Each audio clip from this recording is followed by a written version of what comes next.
నమస్కారం యూట్యూబ్ ప్రేక్షకులకు మీ triple channel సుస్వాగతం. ఈరోజు మనం చేయబోతున్నాం హెల్దీ బ్రేక్ఫాస్ట్.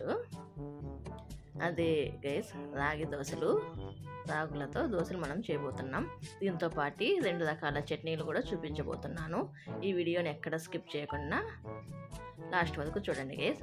ఇప్పుడు ఒక గిన్నెలోకి 1 కప్పు రాగులు తీసుకోవాలి. 1 కప్పు రాగులు, అలాగే 1 పావు కప్పు మినప్పప్పు, అలాగే 2 టేబుల్ స్పూన్ల బియ్యం. నేనైతే బ్రౌన్ రైస్ వేసాను. మీకు ఇష్టం లేకపోతే మామూలు రైస్ అయినా వేసుకోవచ్చు. ఇలా వేసుకొని మినిమం 4-5 గంటలు నానబెట్టుకోవాలి గైస్. ఇలా 4-5 గంటలు నానబెట్టుకున్న తర్వాత దీంట్లోటి నీళ్ళన్నీ తీసేసుకొని నేనైతే ఇప్పుడు స్టోన్ గ్రైండర్కి వేస్తున్నాను. మీ దగ్గర స్టోన్ గ్రైండర్ లేకపోతే మిక్సీకైనా వేసుకోవచ్చు. మెత్తగా వేసుకోవాలి. చూడండి గైస్, ఇలా గ్రైండర్కి అంతా వేసుకున్న తర్వాత మరుసటి రోజు ఉదయం చూపిస్తున్నాను. చూడండి గైస్, పిండి నెక్స్ట్ రోజు పిండి ఇలా ఉంటుంది. దీంట్లోది కొంచెం పిండి మనం తీసుకొని నీళ్లు పోసుకొని కలుపుకుందాం. ఇలా నీళ్లు పోసుకొని మనము దోశలకు కలుపుకున్నట్లే మామూలు దోశలకు ఎట్లా కలుపుకుంటామో అలానే టేస్ట్కి తగ్గట్టుగా సాల్ట్ వేసుకొని మనము మీడియంగా పిండిని కలుపుకోవాలి. మరి చిక్కగా కాకుండా మరి నీళ్ళగా కాకుండా. ఇప్పుడు మనం దోశ పోసుకుందాం గైస్. స్టవ్ ఆన్ చేసుకొని స్టవ్ పైన మనం ప్యాన్ పెట్టేసుకొని కొంచెం ఆయిల్ వేసి టిష్యూ పేపర్తో అంతా తుడుచుకోవాలి. టిష్యూ పేపర్తో అంతా తుడుచుకున్న తర్వాత ఇలా నీళ్ళు చల్లుకోవాలి. అంటే పెన్నం మాత్రం ప్యాన్ బాగా హీట్ ఎక్కిండాలి.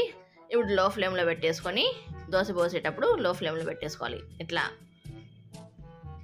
పిండి వేసేసుకొని ఇట్లా గరిటెతో మొత్తం తిప్పుకోవాలి. పెన్నం అంతకి మనం దోశ పోయకుండా కొంచెం మనము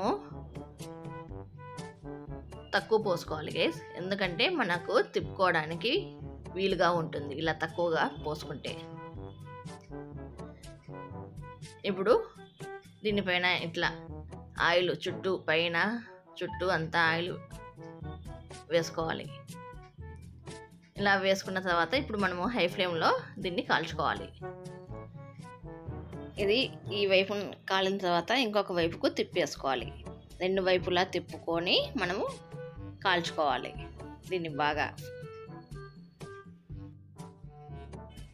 ఇలా 2 వైపులా కాల్చుకొని మనకి ఎన్ని దోశలు కావాలంటే అన్ని దోశలు వేసేసుకోవాలి. ఇప్పుడు మనము పుదీనా చట్నీ చేస్తున్నాం, అదే గ్రీన్ చట్నీ. దీంట్లోకి ఒక ప్యాన్లోకి 2 టేబుల్ స్పూన్ల ఆయిల్ వేసుకొని 4-5 పచ్చిమిరపకాయలు, అలాగే 1 గుప్పెడంత పుదీనా బాగా కడుక్కొని తీసుకోవాలి. ఈ పుదీనాను పచ్చిమిరపకాయలను లో ఫ్లేమ్లోనే వేపుకోవాలి. హై ఫ్లేమ్లో వేపుకోకూడదు, మనకి ఘాటు వస్తుంది. కాబట్టి దీన్నంతా లో ఫ్లేమ్లోనే వేపుకోవాలి. ఈ రెండింటిని పుదీనా బాగా మగ్గేంత వరకు, బాగా వేగేంత వరకు, మెత్తబడేంత వరకు బాగా వేపుకోవాలి. మనము సరిగ్గా పుదీనా వేపుకోకపోతే పచ్చి వాసన వస్తుంది. కాబట్టి మనము బాగా వేపుకోవాలి.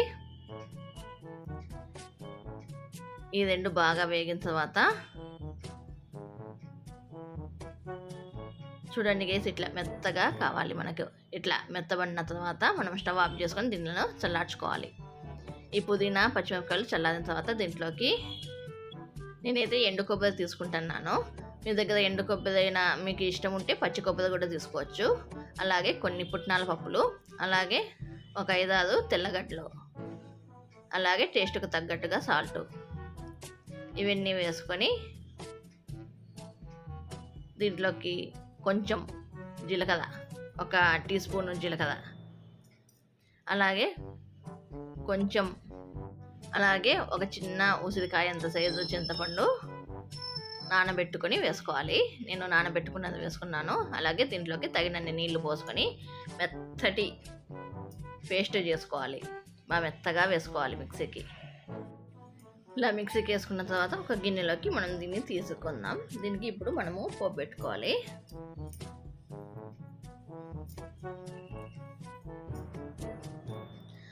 అదే ప్యాన్లోకి మనం ఇందాక పుదీనా వేపుకున్నాం కదా, అదే ప్యాన్లోకి మనము 1 టేబుల్ స్పూన్ ఆయిల్ వేసుకొని ఈ ఆయిల్ కాగిన తర్వాత 1 పావు టీ స్పూను పచ్చిశనగపప్పు, 1 పావు టీ స్పూను జీలకర్ర, అలాగే 1/2 టీ స్పూను ఆవాలు వేసుకొని ఎర్రగా వేపుకోవాలి. ఇలా ఇవి వేగిన తర్వాత దీంట్లోకి కరివేపాకు, 2 ఎండుమిరపకాయలు తుంచి వేసుకోవాలి. వేసుకొని స్టవ్ ఆఫ్ చేసుకొని ఇవి వేసుకోవాలి. ఈ పోపునంతా ఇప్పుడు మనం మిక్సీకి వేసుకున్న పుదీనా చట్నీలోకి వేసుకొని బాగా కలుపుకోవాలి. ఇలా కలుపుకుంటే మనకు గ్రీన్ చట్నీ రెడీ గైస్. ఈ చట్నీ అనేది ఒక దోశలోకే కాకుండా మామూలు దోశలలోకి అలాగే ఇడ్లీలోకి సూపర్గా ఉంటాయి. ఇప్పుడు మనము రెడ్ చట్నీ, టమాటా చట్నీ చేస్తున్నాం గైస్. దీనికి అదే ప్యాన్లోనే 2 టేబుల్ స్పూన్ల ఆయిల్ వేసుకొని 1/2 టీ స్పూను మినప్పప్పు, 1/2 టీ స్పూను శనగపప్పు వేసుకొని లో ఫ్లేమ్లోనే ఎర్రగా వేపుకోవాలి. ఇలా ఇవి ఎర్రగా వేగిన తర్వాత పక్కకు తీసుకోవాలి. ఇప్పుడు దీంట్లోకి అదే ఆయిల్లోకే ఒక 5-6 ఎండుమిరపకాయలు, అలాగే కొంచెం కరివేపాకు, అలాగే అరంగుళం అల్లము, అలాగే ఒక పెద్ద టమాటాను సన్నగా కట్ చేసుకొని, అలాగే ఒక పెద్ద ఆనియన్ని ఇలా సన్నగా కట్ చేసుకొని బాగా వేపుకోవాలి. ఇవి మెత్తబడేంత వరకు బాగా వేపుకోవాలి. లో ఫ్లేమ్లోనే వేపుకోవాలి. ఇవన్నీ వేగిన తర్వాత చల్లగా అయిన తర్వాత ఒక మిక్సీ జార్లోకి తీసుకొని దాంట్లోకి వేపుకున్న టమాటా మిశ్రమాన్ని, అలాగే టేస్ట్కి తగ్గట్టుగా సాల్ట్, ఒక 3-4 తెల్లగడ్డలు వేసుకొని మెత్తగా పేస్ట్ చేసుకోవాలి. ఇలా పేస్ట్ చేసుకున్న తర్వాత దీనికి పోపు పెట్టుకోవాలి. అదే ప్యాన్లోకి 1 టేబుల్ స్పూన్ ఆయిల్ వేసుకొని ఆయిల్ కాగిన తర్వాత దీంట్లోకి 1/2 టీ స్పూను మినప్పప్పు, 1/2 టీ స్పూను జీలకర్ర, 1/2 టీ స్పూను ఆవాలు వేసుకొని లో ఫ్లేమ్లో ఎర్రగా వేపుకోవాలి.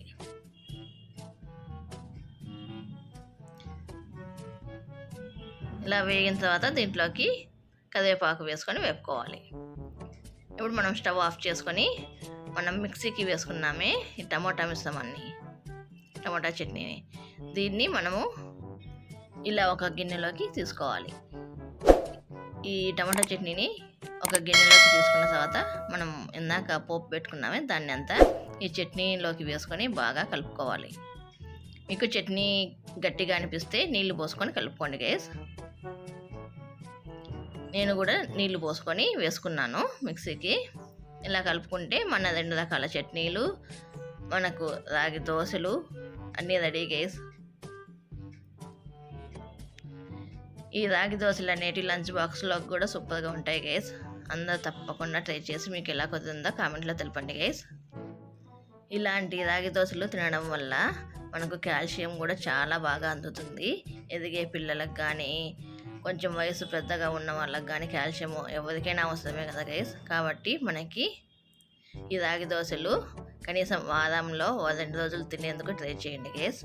కాల్షియం తక్కువ ఉన్న వాళ్ళు ఖచ్చితంగా తినండి గైస్, చాలా మేలు ఉంటుంది. ఈ వీడియో కనుక మీకు నచ్చినట్లయితే please like, share, subscribe, comment and గంట నల్ల పెట్టుకోండి గైస్. బాయ్.